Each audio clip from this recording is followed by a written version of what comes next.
क्योंकि हम त्रिदेव की बात कर रहे हैं तो शिव जी की बात करना ज़रूरी है, और इसको मैं कनेक्ट करता हूँ आपकी बुक के साथ, द नागा वॉरियर्स। अब जनरली जब हम नागा साधुओं की बात करते हैं तब पहले जो भगवान उनसे कनेक्टेड जो सामने आता है विजुअली, वो भी शिव जी ही हैं। मुझे याद है जब उनका सती जी के साथ विवाह भी हुआ था, तभी भी जो बारात लेकर आए थे उनमें नागा साधुस थे, उनमें भूत प्रेत सारे एक साथ थे। आपकी किताब में महादेव का क्या रोल है और क्या स्टोरी है जो आप जनता को बताना चाह रहे हैं? थोड़ा सा इसमें संशोधन है। नागा साधु वो जो आपको बारात दिखती है उसमें भूत प्रेत अघोरी हैं, लेकिन नागा साधु नहीं है। अच्छा, नागा साधु और अघोरी अलग है? अलग है। ओके। नागा साधु इसलिए नहीं है क्योंकि नागा साधुओं का सृजन आदि गुरु शंकराचार्य ने किया था 7th सेंचुरी में, 6th-7th सेंचुरी में। क्योंकि आदि गुरु शंकराचार्य को 6th-7th सेंचुरी में ये समझ में आया था कि आने वाले समय में सिर्फ शास्त्रों के बहस से जीत और हार का निर्णय नहीं हो पाएगा। बाहर से दूसरे समुदाय के लोग आएंगे और उस समय आपको अपना धर्म, अपना समुदाय बचाने के लिए शस्त्रों के साथ साथ शास्त्रों की भी जरूरत, शास्त्रों के साथ साथ शस्त्रों की भी जरूरत पड़ेगी। और उस समय जितने भी राजा थे वो दो चीज़ों के लड़ते थे, या अपनी ज़मीन और अपनी प्रजा को बचाने के लिए, या दूसरे की ज़मीन और दूसरे की प्रजा को हथियाने के लिए। जी, ठीक है। तो धन धान्य, जब जर जोरू जमीन के लिए झगड़ा होता था, धर्म के रक्षा के लिए कोई नहीं लड़ रहा था। तब आदि गुरु शंकराचार्य ने ये एक नए समुदाय का सृजन किया, क्रिएट किया, जिनको आज आप और मैं नागा साधु बोलते हैं। अच्छा, ठीक है। आदि गुरु शंकराचार्य को भी शिव जी का एक अवतार माना जाता है। कश्मीर में इनका एक बहुत प्यारा सा मंदिर है।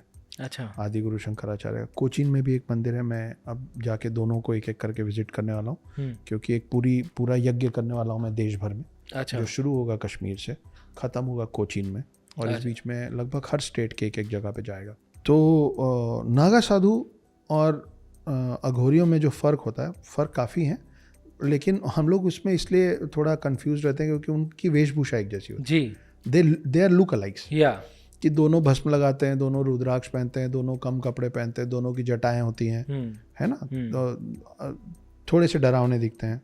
मांस का सेवन करते हैं? Not everybody. ओके। इसलिए हमको लगता है, लेकिन इसमें एक बहुत बड़ा फ़र्क है कि जो अघोरी है ना, वो अपने तंत्र विद्या से या जिस भी पद्धति से वो पूजा कर रहे हैं, क्योंकि उसमें भी बहुत सारी अलग अलग पूजाएं हैं। ऐसा नहीं कि हर अघोरी एक ही जैसे पूजा करता है। वो अपने अपने पूजा पद्धति से शिव को प्राप्त करने की चेष्टा कर रहे हैं, शिव को प्राप्त करने का प्रयास कर रहे हैं, कोशिश कर रहे हैं। नागा साधु को मानना है कि हमको शिव प्राप्त है, हम शिव की सेना है। अच्छा। क्योंकि शिव की सेना है, इसलिए दिमाग में वो तस्वीर देख के लगता है कि शिव की बारात में वो थे। वो नहीं थे। इसकी कहानी कुछ ऐसी है। आपका सवाल यही था ना? कहानी जी, बिल्कुल। कहानी में ये है यार कि, और ये इंस्पायर्ड बाय ट्रू स्टोरीज है कि कुछ 100 साल पहले एक अफ़गानिस्तान से एक चोर आया था। उसका नाम था अहमद शाह अब्दाली। जी। शासक नहीं बोलूँगा, डाकू नहीं बोलूँगा, चोर बोलूँगा। और उसके पास आर्मी थी।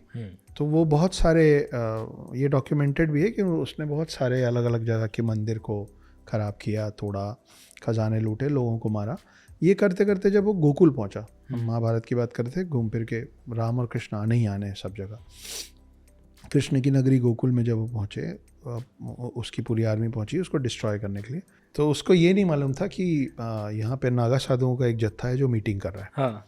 तो जब वहाँ हमला हुआ तो नागा साधुओं का वो जत्था उस पूरी आर्मी से भिड़ गया था। आपने सारागढ़ी वॉर पे सिनेमा देखा होगा जी। आपने ग्रीक्स पे 300 नामक सिनेमा देखा होगा, जेरार्ड बटलर, है ना। ये फिर हम लोगों की कम समझ का एक उदाहरण है कि जैसे ही मैं आपको बोलूँगा ना कि ग्रीक्स के सबसे अच्छे योद्धा कौन होते हैं, तो सब मेरे को बताएंगे स्पार्टन्स। फिर मैं बोलूँगा जापानीज़ के सबसे अच्छे, तो सब बताएंगे समुराइज। लेकिन जैसे ही मैं पूछूंगा कि भारत के, देवभूमि भारत के या हिंदुत्व के कौन है, तो हम लोग ब्लैंक हो जाएंगे। वो है नागा साधु। वो धर्म के रक्षक हैं, शिव की सेना कहलाते हैं, और वो उनका कुछ काम नहीं है सिवाय इसके कि हमको धर्म की रक्षा करना। 4 लाख से ज़्यादा, मतलब अनगिनत ऐसे देश हैं जिनके टोटल आर्मी का साइज वो नहीं है। Number of army man 4 lakh नहीं है। उतने तो आपके सिर्फ नागा साधु हैं जो धर्म की रक्षा के लिए अभी भी खड़े हैं। ये ये रजिस्टर्ड फिगर है, इसके ऊपर ही अभी होंगे। भी 4 लाख अभी नागा साधु हैं जी। अच्छा। मतलब जब महाकुंभ वगैरह होता है तो वहाँ जितने जमा होते हैं ना, हाँ। उसको रजिस्टर करके बोला गया 4 लाख नागा साधु हैं अच्छा। आपके गवर्नमेंट डॉक्यूमेंट्स में। उससे ऊपर ही होंगे, कहीं नहीं आते होंगे, नहीं आ पाते होंगे। बिल्कुल। तो इनका काम है ये। अब ये कौन है? अपन थोड़ी देर पहले जब हम लोग पैर की बात कर रहे थे कि हाँ। भाई मैं किसका पाँव छूंगा, वो मेरे से ज़्यादा सामने वाले के हाथ। फिर हमने भगवा की बात की थी, आपको कौन सा रंग दिख रहा है, मेरे नहीं आपके हाथ जी। नागा साधु ये है। मैंने एक कविता लिखी थी। जब क्या होता है, जब आप एक कहानी में रहते हैं, रमे रहते हैं, लिखते रहते हैं, सोचते रहते हैं, तो आप उनको समझते होते हैं और आप उनके खड़ाऊ में पैर फंसने लग जाता है आपका धीरे धीरे यहाँ से। तो नागा साधु ये होते हैं कि तू शांति है, तू युद्ध है, तू नरसिम्हा है, तू बुद्ध है। आप उनसे जैसे मिलेंगे वो आपसे वैसे मिलेंगे। अच्छा। तू शांति है, तू युद्ध है, तू नरसिम्हा है, तू बुद्ध है, तू नमन है, तू प्रहार है, तू जीवन है, तू अंतिम संस्कार है, तू ढाल है, तू तीर की नोक है, तू ब्रह्मांड है, तू तीनों लोक है, तू भिक्षु है, असुरों का भक्षक है, तू भक्त है, धर्म का रक्षक है, तू पुण्य है, तू पाप है, तू वरदान है, तू श्राप है, तू शोर है, तू मौन है, उनको चुनना है कि तू कौन है। वाह। ये होते हैं नागा साधु कि आप तमीज से चलेंगे तो तमीज से चलेंगे। फिर आप डिसाइड कर लीजिए कि भगवा में आपको लाल दिख रहा है कि पीला। वाह। कैलाश कोई समिट क्यों नहीं कर पाता, कोई पीक तक क्यों नहीं पहुंच पाता? एक है जिन्होंने पहुंचा है, इसका भी इनका नाम मीला रेपा था जी। टिबेटियन थे। इनके इतिहास में लिखा है कि ये टिबेटियन सॉर्सरर थे, मजिशियन, ब्लैक मैजिक, और पहले वो बहुत बुरे व्यक्ति थे। अच्छा। जैसे आपकी कहानियों में अंगुलीमाल अगर आपने पढ़ा हो तो है ना, और भी लोग रहे हैं जो पहले बहुत ख़राब रहे हैं और बाद में फिर वो बड़े संत बने। तो वैसे ही जो मीला रेपा था वो बहुत ही ख़राब व्यक्ति था, क्योंकि उसके अंदर रिवेंज लेना था उसको बहुतों से।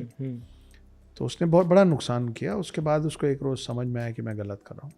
तो उसके बाद वो बहुत ज़्यादा आध्यात्म की ओर बढ़ के फिर उसकी सारी शक्तियों को उसने सही जगह लगाया। और टिबेटियन स्क्रिप्चर्स में लिखा है कि मीला रेपा, MILAREPA, मीला रेपा नाम। अच्छा। ये अभी से कुछ 900 साल पहले, मतलब बहुत पुराना इतिहास भी नहीं है, पास पास का ही है। करेक्ट। तो 900 साल पहले मीला रेपा कैलाश पर्वत की चोटी चढ़ गए थे। वो इकलौते हैं जो चढ़े थे। और इसके अलावा बहुत सारे कैलाश पर्वत के बारे में बड़ी इंटरेस्टिंग बातें आती है। जैसे एक साइबेरियन ग्रुप था पर्वतारोहियों का, वो बड़े सारे पहाड़ चढ़ चुके थे। तो उनको लगा जब हमने इससे ऊंचे पहाड़ चढ़ लिए तो हम इसको चढ़ ही लेंगे। बहुत दिन तक चढ़ते रहे। जब लौट के आए, कंप्लीट नहीं कर पाए। जब लौट के आए तो मतलब कुछ 10 साल उनकी उम्र बढ़ गई थी कुछ दिनों में। अच्छा। हाँ, और कितना सच है मुझे नहीं मालूम इस बारे में, पर ये लिखा हुआ है। और फिर वो जब अपने घरों पे लौटे तो कुछ साल में वो मर गए थे, क्योंकि उनकी उम्र बहुत तेज़ी से बढ़ गई थी सबकी। टाइम अलग चलता है वहाँ का टाइम अलग चलता है। वहाँ जो लोग भी गए हैं वो लगातार बताते हैं कि वहाँ पे आपके शरीर के बाल और नाखून तेज़ी से बढ़ने लग जाते हैं, आपकी उम्र तेज़ी से बढ़ने लग जाती है, आपके सारे कंपास वगैरह फेल हो जाते हैं। आपको लगेगा मैं 6 दिन तक चढ़ रहा हूँ, और 3 दिन बाद समझ में आया था कि मैं 3 दिन चढ़ा था, 3 दिन उतर गया हूँ। तो मैं वहीं हूँ जहाँ से शुरू किया था, क्योंकि ऐसा माना जाता है कि वो अपना पोजीशनिंग भी चेंज कर देता है when you try to reach there. फिर साइंटिफिकली एक बड़ा इंटरेस्टिंग चीज़ है कि कैलाश पर्वत जो है वो 6666 किलोमीटर नॉर्थ पोल से दूर है, और 6666 इंटू 2 मतलब एग्जैक्टली डबल साउथ पोल से दूर है। तो ये कैलाश पर्वत इतना मिस्टीरियस है और इसका प्लेसमेंट ऐसा है, ये पूरा सब कुछ इत्तेफाक होगा जी, ये मानना थोड़ा सा कठिन है। और इसीलिए कैलाश पर्वत को एक्सिस मुंडी भी बोला जाता है, एक्सिस मुंडी ऑफ अर्थ। इसके पीछे ये माना जाता है कि आप सोचिए कि साइंटिफिकली सोचिए कि अर्थ है, हाँ, अर्थ का ग्रेविटेशनल पुल थोड़ा सा बढ़ जाएगा तो वो अपना एक्सिस छोड़ के सूरज की तरफ जाने लग जाएगा जी, और थोड़ा सा घट जाएगा तो वो सोलर सिस्टम के बाहर जाने लगेगा। आप समझ रहे हैं कितना करेक्ट बैलेंस चाहिए कि वो वहीं घूमे। तो बैलेंस के लिए ये माना जाता है कि अर्थ के अंदर ये कैलाश पर्वत का जो प्लेसमेंट है, it is keeping the balance of earth, कि वो सूरज की तरफ भी ना बढ़े और उधर भी ना जाए।